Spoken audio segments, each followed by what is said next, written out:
ദിവ്യാത്മാക്കൾക്കെല്ലാം വിനീതമായ നമസ്കാരം.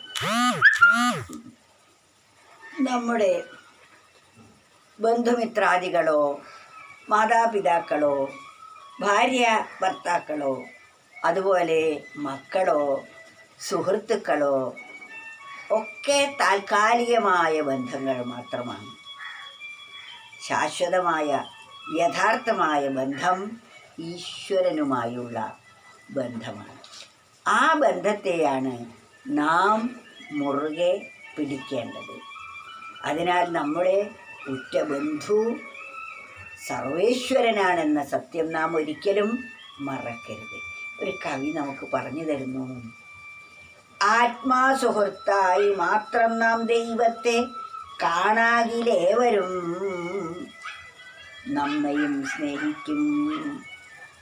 ആത്മസുഹൃത്തായി മാത്രം നാം ദൈവത്തെ, ആത്മസുഹൃത്തായിട്ട് ദൈവത്തെയാണ് കാണേണ്ടത്. കാണാകിലേവരും നമ്മയും സ്നേഹിക്കും. ഈശ്വരനെ നാം ഉറ്റ സുഹൃത്തായി ആത്മാർത്ഥമായി സ്നേഹിക്കുകയാണെങ്കിൽ എല്ലാവരും നമ്മെ സ്നേഹിക്കും. കാരണം എല്ലാവരിലും നിറഞ്ഞിരിക്കുന്നത് ഒരേ ഈശ്വര സത്തയാണ്. അതുകൊണ്ടാണ് ആത്മാസുഹൃത്തായി മാത്രം നാം ദൈവത്തെ കാണാകിലേവരും. അപ്രകാരം കാണുകയാണെങ്കിൽ, ആത്മസുഹൃത്തായി ദൈവത്തെ നാം കാണുകയാണെങ്കിൽ നമ്മയും എല്ലാവരും സ്നേഹിക്കും. അതാണ് ആത്മാസുഹൃത്തായി മാത്രം നാം ദൈവത്തെ കാണാകിലേവരും നമ്മയും സ്നേഹിക്കും. ഈശ്വരനെ നമ്മുടെ ആത്മസുഹൃത്തായി കാണുകയാണെങ്കിൽ ഓരോ മനുഷ്യരിലും നിറഞ്ഞിരിക്കുന്നത് ആ സർവേശ്വരനാണ്. അതാണ് തത്വമസി എന്ന് പറയുന്നത്.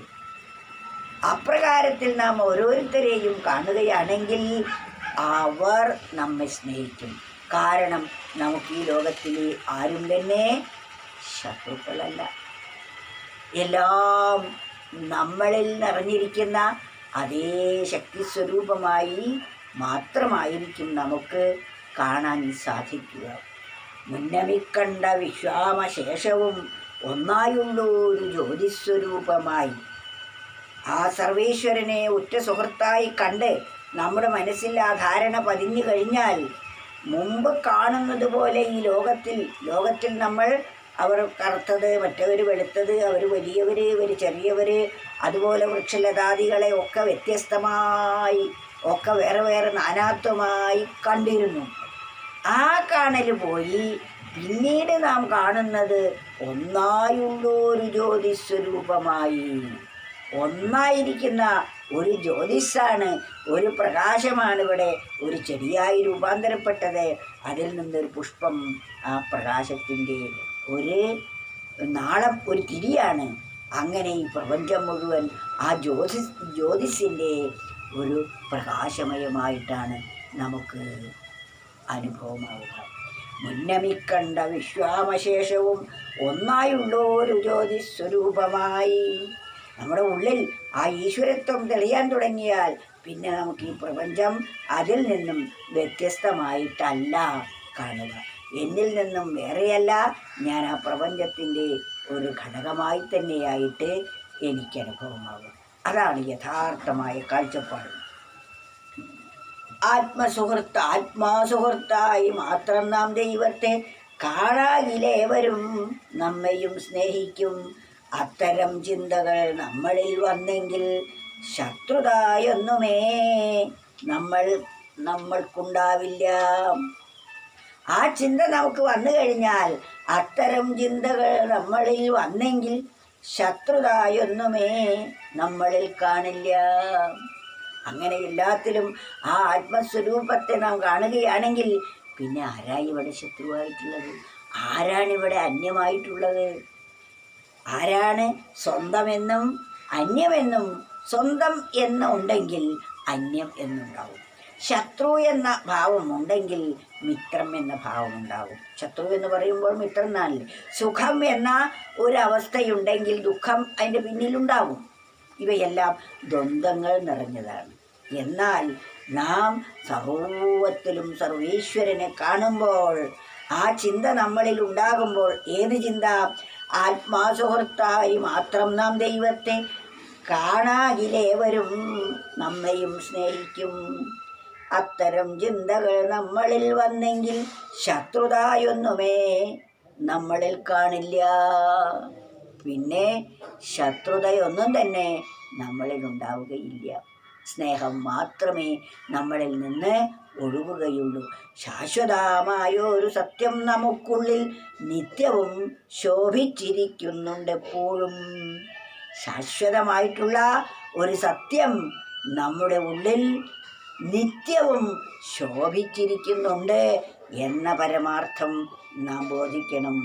ശാശ്വതമായൊരു സത്യം നമുക്കുള്ളിൽ, ഒരിക്കലും നശിക്കാത്ത ആ പരമസത്യം നമ്മുടെ ഉള്ളിൽ നിത്യവും ശോഭിച്ചിരിക്കുന്നുണ്ട് എപ്പോഴും. ആ പരമസത്യം എന്നും നമ്മളിൽ ശോഭിച്ചുകൊണ്ടേയിരിക്കുന്നു. പക്ഷേ നാം അതറിയുന്നില്ല. അറിയാതിരിക്കാൻ കാരണം അതിനെക്കുറിച്ച് നാം അറിഞ്ഞിട്ടുമില്ല, അതിനെക്കുറിച്ചുള്ള ശ്രദ്ധ നമുക്കുണ്ടായിട്ടുമില്ല. അതിനെക്കുറിച്ചുള്ള അറിവില്ലായ്മയാണ് അതിനെ അറിയാതിരിക്കാൻ കാരണം.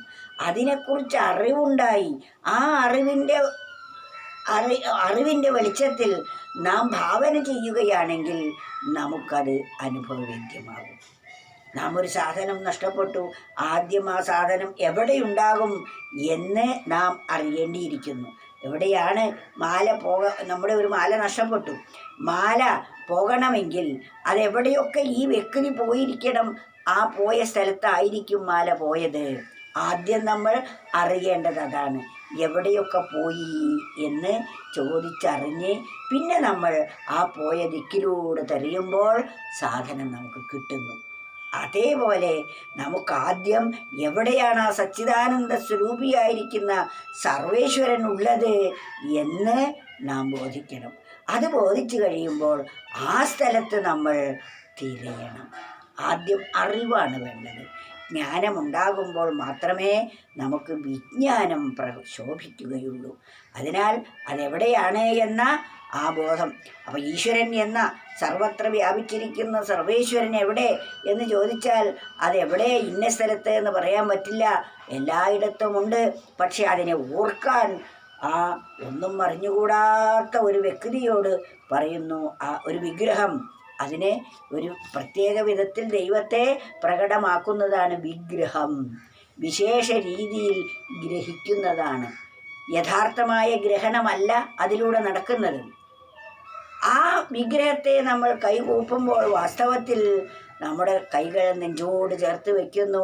അവിടെ നാം എന്ത് കാണുന്നുവോ അത് നമ്മുടെ ഉള്ളിലാണ് ഇരിക്കുന്നത് എന്നാണ് ആ കൈ കൂപ്പുന്നതിൻ്റെ പിന്നിലുള്ള ഉദ്ദേശം. പിന്നീട് നാം കണ്ണടയ്ക്കുന്നു. കണ്ണുകൊണ്ടല്ല അത് കാണുന്നത്, അത് നമ്മുടെ മനസ്സുകൊണ്ട്, ചിന്ത കൊണ്ടാണ് പിന്നെ അതിനെ ബോധിക്കുന്നത് എന്ന് കാണിക്കുന്നതാണ് ആ കണ്ണടയ്ക്കുന്നത്. കണ്ണിലൂടെ നമുക്ക് ഈ ദൃശ്യങ്ങളെ മാത്രമേ കാണാൻ പറ്റൂ. ദൃശ്യങ്ങളെ കാണുന്നത് ആരാണോ അതാണ് ആത്മാവ്, അതാണ് കാണപ്പെടുന്നത്. ആത്മാവ് കാണുന്ന സാക്ഷി നീ ആത്മാവ്. കാണപ്പെടുന്നതൊക്കെ ആ ആത്മാവിൻ്റെ രൂപാന്തരമാണ്. അതുണ്ടായി അത് നിലനിന്ന് ഇല്ലാതാകുന്നതാണ്. എന്നാൽ ഇതിനെയൊക്കെ കാണുന്ന സാക്ഷിയായിരിക്കുന്ന ആ പരമ്പൊരുൾ എന്നും ഉള്ളതാണ് എന്ന സത്യം നാം എപ്പോഴും ബോധിക്കണം. അതാണ് നാം അറിഞ്ഞിരിക്കേണ്ട പരമസത്യം. ആത്മാസുഹൃത്തായി മാത്രം നാം ദൈവത്തെ കാണാകിലേവരും നമ്മയും സ്നേഹിക്കും. അത്തരം ചിന്തകൾ നമ്മളിൽ വന്നെങ്കിൽ ശത്രുതായൊന്നുമേ നമ്മളിൽ കാണില്ല. ശാശ്വതമായൊരു സത്യം നമുക്കുള്ളിൽ നിത്യവും ശോഭിച്ചിരിക്കുന്നുണ്ടെപ്പോഴും. ഇതാണ് നാം ബോധിക്കേണ്ട പരമസത്യം.